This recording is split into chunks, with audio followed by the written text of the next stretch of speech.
পোলা মানে আড্ডা বসে, গাঁজা গজা খায়।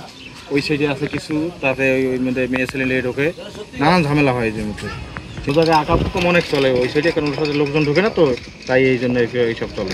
একটা সাইডে যে তোমার এটা ভাঙিয়ে নিয়ে যাও, এটা ভাঙুক আবার নতুন করে করুক, তাইলে এ জায়গায় আর এই তোমার এইসব কিছু হবে না।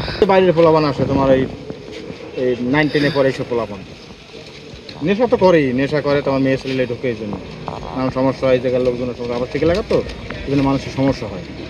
এই যে আমাদের বাসার পাশে যে বিটেপ এলাকা যেটা আশপাশে দেখবেন অনেক পরিত্যক্ত ভবন আছে। এই পরিত্যক্ত ভবনগুলো যদি আমাদের মানে রাত্রে দেখেন, তাহলে এটা মাদকের আস্থানা এবং বিভিন্ন অপকর্মের বলতে গেলে তাদের বসবাস গড়ে তুলেছে তারা এখানে, যারা অপকর্ম করে, বিভিন্ন মাদক গ্রহণ করে। স্কুল শিক্ষার্থীরা, কলেজের শিক্ষার্থীরা, তারা দেখবেন স্কুল কলেজের ড্রেস পরা, তারা এখানে এসে অপকর্ম করছে।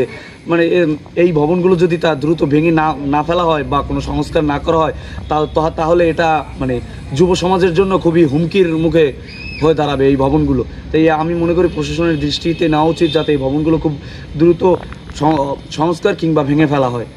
এই যে পটুয়াখালী বিটেপ এলাকায় যে পরিত্যক্ত ভবনগুলো আছে, এই ভবনগুলোতে প্রায় ছেলেপেরা, কলেজ পড়ুয়া ছেলেপেরা এবং এলাকার ছেলেপেরা এবং বিটেপ এলাকার আশেপাশে যে ভবনগুলো আছে, তাদের একটা আড্ডার একটা স্থান করেছে। এই আড্ডার স্থানগুলো তাদেরকে নিজস্ব বলতে গেলে তারা দিনটা 24 ঘন্টায় এখানে থাকে, যে এখানে যে এলাকাবাসী আছে তাদের এই আড্ডার জন্য উত্তপ্ত হচ্ছে। তাই এই পরিত্যক্ত ভবনগুলোর একটা ব্যবস্থা নেওয়া হোক।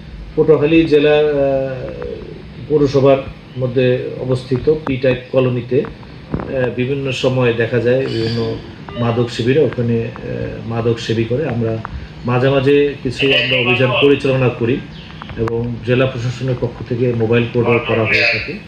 আমাদের গোয়েন্দা নজরদারি এবং তৎপরতা রয়েছে, আমরা আরও অভিযান পরিচালনা করব। তবে আমি জেলার এক্সএন মহোদয়ের একটু অনুরোধ থাকবে যেন এই বিল্ডিংগুলো যেহেতু পরিত্যক্ত হয়ে গেছে, দ্রুত অপসারণ করার জন্য প্রয়োজনীয় ব্যবস্থা করার জন্য অনুরোধ করছি।